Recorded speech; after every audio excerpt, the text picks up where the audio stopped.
சதுரகிரி சுந்தரமகாலிங்கம் கோவிலுக்கு வருகை தரும் பக்தர்களுக்கு மதுரை மாவட்ட காவல்துறையின் அன்பான வேண்டுகோள்: வயதானவர்கள், உடல் ஊனமுற்றோர்கள், உடல்நிலை சரியில்லாதவர்கள், குறிப்பாக இதய நோயாளிகள், இரத்த அழுத்தமுள்ளவர்கள் மலை ஏறுவதை தவிர்க்கவும். எளிதில தீப்பற்றக்கூடிய பொருட்கள், கத்தி அருவாள் போன்ற ஆயுதங்கள், போதைப் பொருட்கள் மற்றும் பிளாஸ்டிக் பை பாட்டிகள் எடுத்து செல்ல அனுமதியில்லை. மலைமேல் கோழி ஆடு பலியிடத் தடை, நேர்த்திகடனுக்கு மலைமேல் மாடு விடவும் தடை. தாணிப்பாறை நுழைவு வாயிலிலிருந்து சங்கிலி பாறை வரை 1.25 கிலோமீட்டர் கிரானைட் கற்களால் நல்ல சாலை போடப்பட்டுள்ளது. இந்த 1.25 பாதையை கடக்க 500 அடி உயரம் ஏற வேண்டியுள்ளது. சங்கிலி பாறையிலிருந்து இரட்டை லிங்கம் வரை கரடுமுரடான சாலை 1 கிலோமீட்டருக்குள்ளது. இதனை கடப்பது கடினமாக இருக்கும்.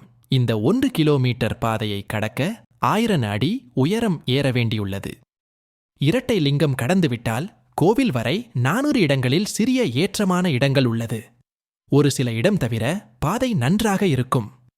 1 லட்சம் பக்தர்களுக்கு தேவையான குடிநீர், உணவு, சுகாதார வசதிகள், மருத்துவ முதலுதவி வசதிகள் ஏற்படுத்தப்பட்டுள்ளது.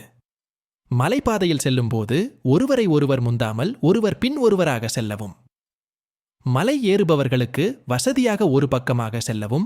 ஆடி அமாவாசையை முன்னிட்டு பக்தர்கள் அதிக எண்ணிக்கையில் வருவார்கள் என்பதால் மலைமேல் தங்க பக்தர்கள் யாருக்கும் அனுமதியில்லை.